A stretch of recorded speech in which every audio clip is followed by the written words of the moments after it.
Now, what does a star actually mean? What is it? You say that there's a difference between the 5-star and the 6-star, but what does that actually mean? And well, first of all, answer that, I guess, if you could. Yeah. The next question is going to be, with regards to cost, what is the cost difference now with the average house being built? Okay. There are some misconceptions about what the 6-star actually means. The 6-star is not a measure of overall energy efficiency in a house. The 6-star is a rating which measures the amount of heating and cooling that you need to put into a house to maintain comfortable conditions, normal comfortable conditions. And it can go from up to a maximum of 10 stars. Basically at 10 stars you don't need to put in any additional heating or cooling to maintain comfort conditions to make sure the house is comfortable for the whole year. So that's at 10 stars, that's the ultimate. Is that a place in Cooper Pedy? No. Underground? Oh, underground. Well, yeah, they certainly maintain comfortable conditions. And that's an interesting point, because what happens there is in a place like Cooper Pedy, as well as having good insulation from the ground, because it's all underground, you actually have what's called thermal mass. And that's really important because it evens out the fluctuations between the cold weather in winter and the hot weather in summer. And that's one of the hurdles that we're going to need to overcome to get to 10 stars, if we ever want to get to 10 stars. Because as we go up in the star ratings, if you like, at the lower star ratings we've been able to maintain to get where we want to just by adding insulation. So it's like building a little esky. So it's just an insulated box. But as you go up in the star ratings, you actually need to add in this thermal mass, which is, solid construction, which is going to absorb heat and then slowly release it at night, and absorb cold and slowly release cold as well. Okay. So thermal mass becomes a really important feature. Solid construction becomes an important feature when we start to move up to your 7, 8, 9, 10 stars. With the current materials that we have in our technology now, is it achievable to create a 10-star house that's cost effective? I think probably, I haven't seen any calculations on it, but your example in Cooper Pedy is probably the closest you'd come. Right. But there are certainly 8-star houses that have been built. And they tend to have a lot of brick in them. Okay. 8 stars we know is feasible.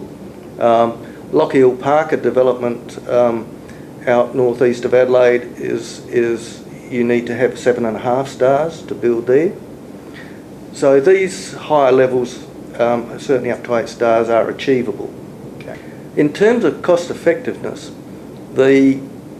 one of the reasons why we're going up incrementally in these star ratings is industry needs time to adjust. And it needs time to adjust so that it builds in there's the new technology that needs to be developed, the new trades need to be developed to put in new materials. Current trades need to get familiar with new building techniques to achieve these higher levels. So by going up incrementally, rather than going, say, immediately to 10 stars or immediately to 8 stars, the industry simply couldn't cope with that sort of level of change. But by going up slowly, the industry has time to adjust, and that's up until now the slow adjustments have been achievable through added insulation. We're now starting to get to the stage where, as we go up, we now need to look at very closely now with 6 stars the design and the orientation. Okay. Well, the other thing as well with regards to energy efficiency, is it going to start to come more into it? And I know this is probably a difficult question to answer now, but do you think that it could come more into it that all houses in the future may be required to have solar paneling or some sort of alternative way to capture some energy rather than just pulling it off the grid as a compensation, because we may never see a 10-star house because, like you say, the thermal mass is required. But as a compensation, do you think that we'd be looking at other alternative energy sources like solar or wind? Or I think that's a really good question, because you have to ask, well, what are we actually trying to achieve? And if we are trying to achieve, if the aim is to minimise greenhouse gas emissions, maybe the goal shouldn't be to achieve 10 stars. Maybe our goal should be to achieve a lower rating and then make up the difference with solar panels, so that the energy that is needed to heat and cool is derived from another source, like collecting solar energy. Yep. Yeah, look, South Australia is in many ways blessed with a number of renewable energy sources. That's right. There are some really exciting developments. I think where all of those options will lead in the future is I think outside our scope at the moment. We're focused very much at the moment on what is achievable and achievable now, and that means we come back to, at this stage, we're going to a 6-star energy rating. We know that's going to deliver savings for people. We know it's readily achievable. As I said earlier, some houses achieve that now, but now we're wanting all houses to achieve it. And we know that it can be achieved at pretty well zero cost or minimal cost, with the right design and with the right orientation.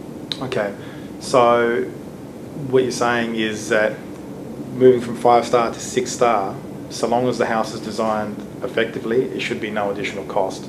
However, if we were to keep building the way we currently build, where sometimes houses are facing west, we're going to have to just wear the additional cost. Yeah, it becomes a choice for the person building as to what they value and what they most want to achieve. If that view facing west is a really high priority for them, then they'll probably be prepared to pay the extra for it. Sure. If not, and they are really concerned about minimising cost, then they'll look for a new design that has good orientation for the main living areas all facing north. So it becomes very much a matter for the purchaser, the consumer, to make those sorts of assessments, as we all do whenever we buy a new article, whether it's a car or house or clothing. We decide what's most important at that particular time for us and our lifestyle, and whether we're prepared to pay for it or not. Do you think, when I was living in Canada some years ago, and one of the things that struck me was that almost every single house had a basement. Do you think that, that in a sense is moving towards that, we're talking about Cooper Pedy, in a sense, moving half the house below ground, and that would probably help energy efficiency. Do you think that could possibly come in as well? The northern Canada and America and all through Europe, basements are quite common, and that's also because of the cold weather. It's quite normal in those countries to have a requirement for 7-star housing and higher. Now, one of the advantages that they've got, and we come back to giving industry time to adapt, because in those northern climates, they already have an industry which is established to produce as a standard product double glazing. It's every house will have double glazing. We don't have, our industry is not capable of doing that yet. It's getting there. It's making the evolutionary changes happening, but we're not there where it's cost effective. So we will get there, but at this stage, industry is still needing that time to evolve, and hopefully we will get to a situation like it is in Northern America and Europe, where double glazing will become a normal part of the industry, and once that happens, then the cost effectiveness of going to the higher star rating levels will certainly be achievable. Okay. Look, there's a change. One of the reasons why the government introduced these requirements on the 1st of September, under normal conditions, we would have automatically have picked up the 6-star requirement back on the 1st of May. But the government, in fact, allowed and gave industry 6 months from the time in which it made the decision in February, gave the industry 6 months to adjust how it was going to market its products and how it was going to deal with its standard house designs. Rather than bringing them in on the 1st of May, and it was recognised that that was too short a time to make these adjustments. So a 1st of September date was adopted so that the industry did have that capability to look at how they market their products, whatever changes they need to make to those products, and how they were going to present those products to the consumer. So hopefully all that's happened. The time was certainly put there to allow for that to happen, and it's out there now, and people should certainly be asking for whether the house is 6-star compliant, because it should be part of the standard package now. Sure. All right, well look, thanks so much for that, Don. That's great.